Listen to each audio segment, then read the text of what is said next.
Hello, this is Bilal Siddiqui, and you're watching Khuaabgaah Library Project. This is the chapter 1 officially of the book 10 minutes and 38 seconds by Elif Shafak.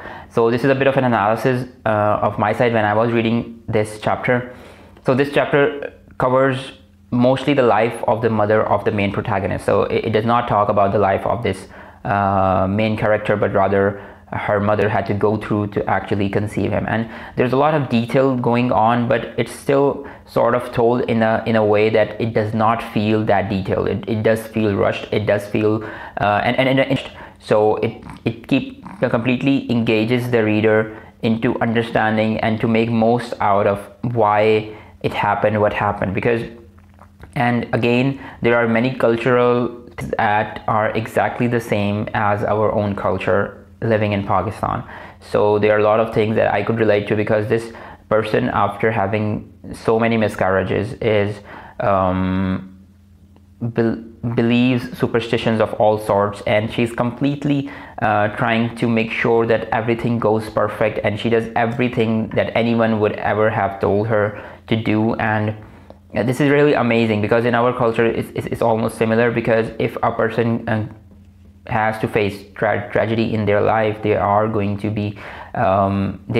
succumb to basically any of these superstitions, and they would believe anything which people will tell them that will make things work. And that's really a sad part, that why people do that, I'm not sure, but they do fall into that, especially because of lack of education. And this person, her mother, the age is around 19 years old, 18 years old, and you can imagine an 18-year-old being harbored into so much pressure that her whole marriage is about making sure that she gives a child. And you know what happens at the end of this chapter. You know how badly she is treated about a particular point, and I want to talk about that particular point, that it's really unfair, but I can assure you that it is not beyond reality, even though this book is a fiction. And I was telling this story to my mother, and she just asked that, is this real? Is this real? Because it can be real. It can happen, because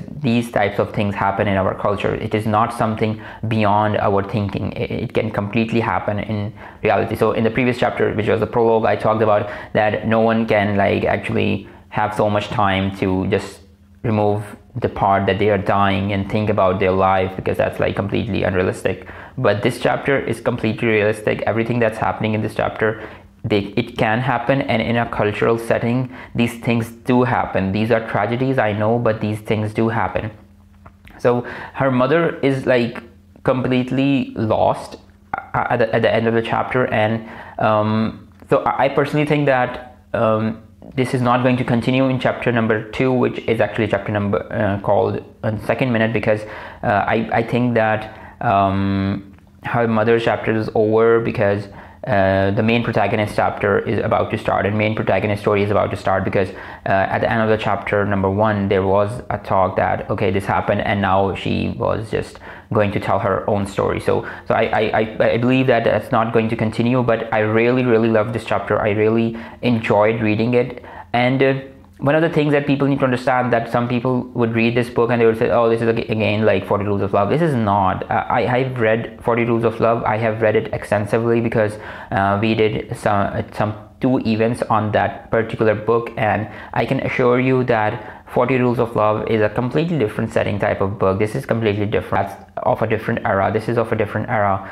and the setting is quite different. There is a talk of you know who. So it's different from that. So what I really appreciate is the level of detail, the level of engagement in the book, and things that explain, and the cultural things that people can engulf into, because so many of the readers who knowledgeable about these cultural things, you can really see how much the culture affects, how much these customs affect the people living in these areas, the people who are not educated. Because the people who are not educated, someone is going to feast on them, someone is going to make them pray, and they are going to enjoy that, and some even can help it after a certain while, because they think that this is all that they have, and this is all that is the truth outside.